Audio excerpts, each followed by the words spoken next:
தமிழ் மக்கள் அனைவருக்கும் வணக்கம். வாழ்க வளமுடன். நான் உங்கள் தரணிதாசன், பாரம்பரிய முறையினர் மற்றும் வாஸ்து ஆலோசகர். நம்ம சேனலை முதல் முறையை பார்க்குறீங்க, சப்ஸ்கிரைப் பண்ணுங்க. பெல் பட்டன்ல ஆல் ஆப்ஷன் ப்ரெஸ் பண்ணுங்க.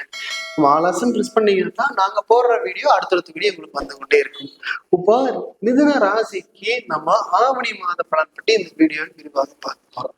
அப்போ ஆவணி மாத பலன் எப்படி இருக்கு அப்படின்னு கேட்டீங்கன்னா, இந்த கிரக அடையில் வச்சுதான் நம்ம பலன் சொல்ல போறோம். அப்போ மிதுன ராசிக்கு கிரக அடைவில் பார்த்தீங்கன்னா உங்களுக்கு 3ஆம் இடத்திலேயே சூரியன் ஆட்சியா இருக்க போறாரு. அதுக்கப்புறம் சுக்கிரன் கூடவே இருக்கிறாரு, புத பகவானும் கூடவே இருக்கிறாரு. 4ஆம் இடத்துல கேது பகவான் இருக்கிறாரு. அப்போ 7ஆம் இடத்திலேயே ஒரு ராசி இருக்க போற சந்திரனே 7ஆம் இடத்துல இருக்க போறாரு. அதுக்கப்புறம் 9ஆம் இடத்துல சனி பகவானும், 10ல ராகு பகவானும், அதுக்கப்புறம் 12ஆம் இடத்துல குரு பகவானும் செவ்வாய் பகவானும். அப்போ இந்த அடைகள் வச்சுதான் நம்ம பலன் சொல்ல போறோம். அப்போ உங்களுக்கு முயற்சி ஸ்தானமான 3ஆம் இடத்திலேயே உங்களுக்கு சூரிய பகவானே ஆட்சி ஆகிறாரு. அப்போ உங்களுக்கு தொழிலுக்காக நிறைய முயற்சி பண்ணினா இந்த காலகட்டத்துல நல்ல முன்னேற்றத்தை கொடுக்க போகுது. ஏன்னா முயற்சி ஸ்தானத்திலேயே உங்களுக்கு சூரிய பகவான் ஆட்சியா இருக்கும் போது 30 நாள் இருக்க போறாரு பாத்தீங்களா. அந்த 30 நாள்ல நீ என்னெல்லாம் முயற்சி பண்ணீங்களோ அதெல்லாம் 100% பலத்தோட நடக்க போகுது அப்படிதான் சொல்லணும். ஏன் அப்படின்னு கேட்டீங்கன்னா, உங்க ராசிக்கு 9ஆம் இடத்து அதிபதி சனி பகவான் அங்க வக்ரமாக்கி சுப பலனை பார்க்க போறாரு. அந்த சனி பகவான் உங்க ராசிக்கு 3ஆம் இடம் முயற்சி ஸ்தானத்தை பாக்குறாரு. இது மிகப்பெரிய யோகத்தை கொடுக்க போகுது. ஏன்னா ஒரு ராசிக்கு வந்து பாத்தீங்கன்னா உங்க ராசியிலே உங்களுக்கு 2ஆம் இடத்து அதிபதி 7ஆம் இடத்துல போகுது. ஏன்னா பாத்தீங்கன்னா உங்களுக்கு தொழில் ஸ்தானம் அப்படின்னா கடந்த காலகட்டங்கள தொழிலுக்காக நிறைய இன்வெஸ்ட் பண்ணிருப்பீங்க, எந்த லாபமே இல்லைங்க, என்ன பண்றதுன்னே தெரியலங்க. ஏன்னா இது வரைக்கும் தொழில அதிகமா முதலீடு போட்டு போதுல எந்த லாபமே இல்லை, நம்ம சரியான தொழில வருமானம் இல்லைன்னு ஒரு வருத்தப்படக்கூடிய ராசி. ஏன்னா அந்த உபயராசி என்ன எப்படி அப்படின்னா நண்பர்கள் மூலியமா நிறைய ஏமாற்றம். ஏன்னா தொழிலுக்காக ஒரு நண்பர்கள் மட்டும் கடன் வாங்கியிருப்பீங்க, அந்த கடனே நீங்க தகுதிக்கு மீறின கடன் வாங்கி தொழில போட்டிருப்பீங்க, அதுவும் கூட உங்களுக்கு ஒரு ஏமாற்றத்தை கொடுத்துருக்கும். ஏன்னா அந்த அளவுக்கு உங்களுக்கு தொழில நிறைய பிரச்சனை இருந்திருக்கும், அந்த மாதிரி இருந்திருப்பீங்க. இது ஏன் அப்படின்னு கேட்டீங்கன்னா 10ஆம் இடத்துலயே ராகு பகவான் இருக்காரு. அப்போ நீங்க இது முயற்சி, ஏன்னா உங்களுக்கு முயற்சி ஸ்தானாதிபதி 2லயே போகுது. கடந்த காலகட்டத்துல நிறைய தொழில எந்த லாபமே கிடைச்சிருக்காது. ஏன்னா லாபஸ்தானாதிபதி உங்களுக்கு சந்திரன் தான். அந்த சந்திரனே வந்து பார்த்தீங்கன்னா உங்களுக்கு 2ஆம் இடத்துலயே இருக்க போறாரு. அப்போ அந்த காலகட்டத்துல நிறைய பிரச்சனை மட்டுமே சந்திச்சிருப்பீங்க. 100% இந்த மாற்றம் எப்படி வரப்போகுது அப்படின்னு கேட்டீங்கன்னா, முயற்சி ஸ்தானத்துல 3ஆம் இடத்துல உங்களுக்கு சூரிய பகவான் ஆட்சி ஆகும்.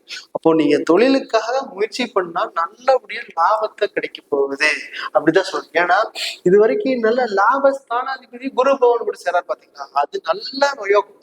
அப்போ இந்த மாசம் ஃபுல்லாமே உங்களுக்கு நல்ல யோகம் அப்படி கிடைக்க போனா 2 விஷயத்துல. ஏன் அப்படி கேட்டீங்கன்னா உங்களுக்கு குரு பகவானும் சந்திர பகவானும் சந்திர மங்கள யோகத்தை பெற போறீங்க. அதுக்கப்புறம் வந்து பாத்தீங்கன்னா இந்த சூரிய பகவான் அப்படிங்கிறது உங்களுக்கு 2ஆம் இடத்து அதிபதி அப்படிங்கிறது உங்களுக்கு 7ஆம் இடத்துல இருக்க போகுது. அப்போ உங்களுக்கு வந்து பாத்தீங்கன்னா 2 இடத்துல உங்களுக்கு சூரிய பகவான் ஆட்சியா இருக்கிற பாத்தீங்களா, முயற்சி என்ன பண்ணாலும் கூட நல்ல முன்னேற்றத்தை கொடுக்கக்கூடிய தன்மை உங்களுக்கு ஆவணி மாசம் இருக்க போகுது. ஏன்னா அதுல ஆவணி மாசத்துல வந்து பாத்தீங்கன்னா 4ஆம் இடத்துல கேது போனார். இடம் சார்ந்த விஷயத்துல நீங்க ரொம்ப கவனமா இருந்துக்கணும். கடந்த காலகட்டங்கள்ல இடம் வாங்கினதுக்கு அப்புறமா தெரியும் இது பெரியான ஒரு பிரச்சனைக்கு உண்டான இடமாட்ட தெரியுது, இது புறம்போக்கு நிலமா தெரியுது. அந்த இடம் வாங்கினதுக்கு அப்புறம் 10 இடத்தை சேர்த்து நீங்க வாங்க வேண்டிய சூழ்நிலை உருவாயிருக்கும். அந்த மாதிரிதான் இருக்க போகுது. ஏன்னா இந்த 4ஆம் இடத்தை உங்களுக்கு குரு பகவான் பாக்குறாரு. அப்போ அந்த 4ஆம் முயற்சி ஸ்தானத்திலே 3ஆம் இடத்துலயே உங்களுக்கு சூரிய பகவான் இருக்காரு. அப்போ உங்களுக்கு இடம் சம்பந்தமான விஷயம் நல்லபடியா ஆவணி மாசம் சப்போர்ட் பண்ண போகுது. ஏன் அப்படின்னு கேட்டீங்கன்னா இந்த 4ஆம் இடத்து அதிபதியே உங்களுக்கு 3ஆம் இடத்துல இருக்காரு பாத்தீங்களா, சூரியன் கூட பாத்தீங்களா, அது இடம் சம்பந்தமான விஷயம் உங்களுக்கு நல்லபடியா சப்போர்ட் பண்ண போகுது அப்படிதான் சொல்லணும். ஏன்னா அந்த இடத்துல இந்த சூரியன் கூட புதனும் சேரும் போது உங்களுக்கு கம்சன் சார்ந்த தொழில் செஞ்சாலும் மிக சிறந்த யோகத்தை கொடுக்க போகுது. ஏன்னா உங்களுக்கு ராசியாதிபதியே உங்களுக்கு புதன், கால புருஷத்துக்கு ராசியாதிபதியே அந்த புதன் வந்து பாத்தீங்கன்னா உங்க 3ஆம் இடத்துல இருக்காரு. அப்போ சுக்கிரன் கூட இருக்காரு பாத்தீங்களா, அது நல்ல அருமையான யோகத்தை கொடுக்க போகுது. கம்சன் சார்ந்த தொழில் செஞ்சாலும் கூட நல்ல யோகத்தை கொடுக்க போகுது.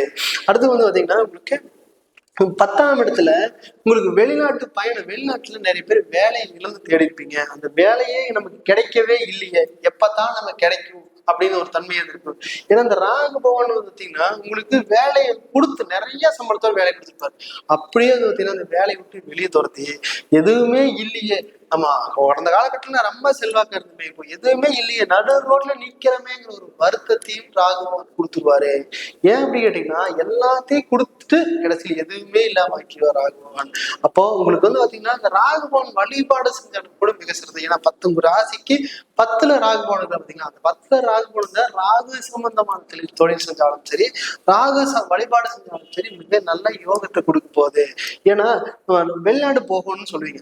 ஏன்னா அந்த மேல் அதிகாரி பிரஷர் தாங்காம வெளிநாட்டுல தான் வேலை தேடலாவே, இங்கதான் எத்தனை நாளைக்கு இவங்க கஷ்டப்பட்டே இருக்கிறது. வெளிநாடு போய் 5 வருஷம் இல்ல 3 வருஷம் உழைப்பு போட்டுட்டு நம்ம இங்க வந்து நல்லபடியா செட்டில் ஆகிற ஒரு எண்ணம் நிறைய பேருக்கு இருக்க போகுது. அப்போ இந்த 11ஆம் இடம் வெளிநாடு, அப்போ வந்து பாத்தீங்கன்னா 12ஆம் இடத்துலயே இருக்கிறாரு. 11ஆம் இடத்து அதிபதி 12லயே இருக்காரு. அப்போ இந்த காலகட்டத்துல உங்களுக்கு ஆவணி மாசம் 30 நாள் வெளிநாட்டு மிதுன ராசிக்காரங்களுக்கு முயற்சி பண்ணினா நல்லபடியா யோகத்தை கொடுக்கும். ஏன்னா யாருக்கெல்லாம் விசா கிடைக்கவில்லை, யாருக்கெல்லாம் நம்ம வேலை வரல அப்படின்னு நினைச்சீங்கன்னா, முயற்சி ஸ்தானத்துல உங்களுக்கு சூரிய பகவான் ஆட்சியா இருக்கும் போது உங்களுக்கு 11ஆம் இடத்து அதிபதி 12ல வந்து இந்த ஆவணி மாசம் உள்ள நல்ல யோகத்துக்கு சந்திர மங்கள யோகத்தையும் பெற போறாரு. அப்போ உங்களுக்கு 9ஆம் இட பாக்கிய ஸ்தானத்துல சனி பகவான் வந்து வக்ரமாகி உங்க 3ஆம் இடத்தை பாக்குறாரு பாத்தீங்களா. அப்போ உங்களுக்கு சனி பகவான் 3ஆம் பார்வையாக 11ஆம் இடத்தை பாக்குறேன் பாத்தீங்களா. இது நல்ல அருமையான யோகம். அப்போ இது நல்லபடியா பயன்படுத்திட்டீங்கன்னா மட்டும் சரி. அப்போ யார் எப்படி பயன்படுத்துறதுங்கிறது விதம் தான் இருக்கு. இது நல்லபடியா பயன்படுத்திட்டீங்கன்னா வெளிநாட்டு வேலை கெட்டியா கிடைக்க போகுது, அப்படிதான் சொல்லணும். சரி, அதுக்கப்புறம் வந்து பாத்தீங்கன்னா கணவன் மனைவி பிரிந்து கிடந்தா ரொம்ப நாளா வந்துருப்பீங்க. 5 வருஷம் ஆச்சுங்க, கால் வந்தா மனைவி போகவே இல்லை, இல்ல போனா வரவே இல்லை, அப்படிதான் சொல்லணும். அப்படிதான் இருந்திருப்பீங்க. ஏன்னா கணவன் மனைவி உறவு பிரச்சனை நிறைய விரிசல் அதிகமா வரக்கூடிய காலகட்டம் இந்த மிதுன ராசிக்கு.